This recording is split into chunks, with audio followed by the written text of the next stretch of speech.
Joshua Maponga. Oh my days. Joshua Maponga. This man here, a while ago, this man made a shocking claim that South Africa wasn't really a country at all, but a private company registered in America. His videos have gone viral. Well, I mean, they did, but let's be honest, this literally feels like something that our leaders would do. But you know what? Let's get into it. Bow! Now, before you take it personal, I want you to do your research after watching this video. Don't take what I say as is. I may be wrong, I'm only human too. But for some reason, I believe it. Joshua Maponga said South Africa appears in US registries as a corporate entity, and therefore that the country has been sold as a private company in the United States with unnamed directors and shareholders. Exactly as it is, bro. Now, do you all see how these type of stories fuel my fantasies and theories?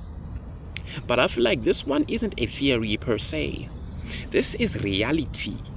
There's no way. I believe it 100%, bro. It may not be the way he's putting it, you know what I'm saying? But one way or another, South Africa is owned and someone is pulling the strings. Everyone here is just a puppet. That's literally what I believe, bro. We saw it with the Gupta. I don't want to get into the Gupta family because I feel like I'm going to get pissed again. Who cares though, right? Oh no, it was just one Gupta family. Type. Who was before the Gupta family? Who is after? Is there such a thing as a before-after? What if it was a person who's always had it in a chokehold? What if apartheid was a necessary shock to the system? Cancel me. Now let's look at what the public records actually show. Right, so there's public records. I didn't go deep into it, but I think I'm gonna pop it on the screen. You can do your own research. I might leave a link, I might not. Who gives? You can use Google, right? The SEC Edgar, I think, database contains multiple filings by the Republic of South Africa filed on the Form 18K, right, which is the SEC form for foreign governments and political subdivisions to report to the US investors when they make security offerings or have other capital market activities. Manje, in plain English, yes, I gave plain English. What did I say about caring for you? Why are you? Governments that borrow from or sell securities in the US markets must file information for investors. That don't mean that the government becomes a private company, according to this type of information. It's a whole lot of bullshit, bro. It's a whole lot of BS. I'm just doing this for the individuals that are delusional individuals who believe that, no, we own South Africa. South Africa has the most richest politicians in the world, almost covering $100 billion in net worth combined. Yet many people are living in extreme poverty in the whole country. Oh my God! Wow! But I do believe that South Africa is under some sort of control and we are not in power. I mean, the ANC has shown us already. The ANC has shown us already. The Mzansi Commission has shown us that it's not impossible. Do your research. Do your own research. Why do so many believe it though? Well, I feel like it's deeply rooted in our issues as a nation rather than outward or international conflicts. That's literally what I wrote here. Oh, hey, Mr. Graduate. But again, I'm going to refer to the Gupta family, bro. The Gupta family situation has shown us with the state of capture, bro. It was just, I feel like it was just a piece of what was actually happening, bro.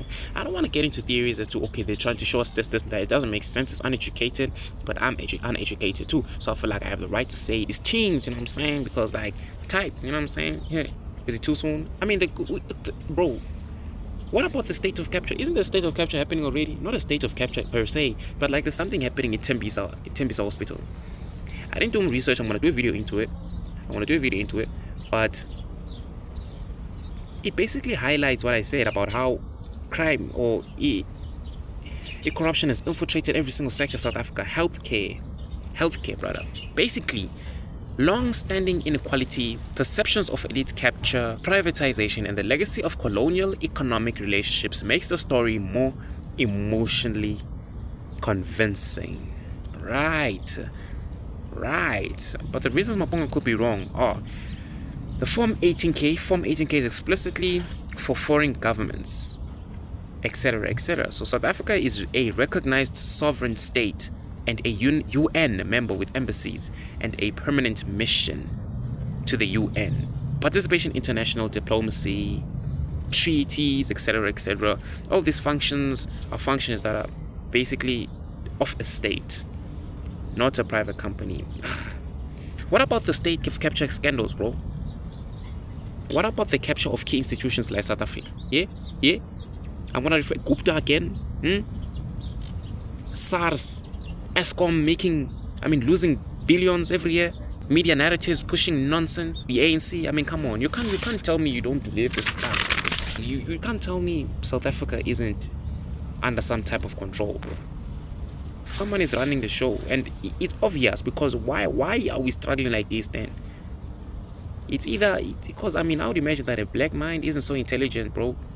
Not in a bad way, isn't so intelligent. We have a lot of black people that are doing great things, and like, but it's like Mzansi, cannot, South African, bro. How can you wake up and decide we're gonna these poor people over? As long as we're okay. Selfish. Okay, great. Lucifer did the same thing, right? But someone has to be running the show, bro. The fact that South Africa hasn't found a way to do its stuff on its own, to invent new things that will revolutionize South Africa, tells you that we are so reliant on Western powers, or should I say white powers? I don't know. A sort of superior entity. No relation to our history. So obviously someone's running the show. Obviously. Because there's no way, bro. There's no way. South Africa is registered in America as a private company. Okay? What?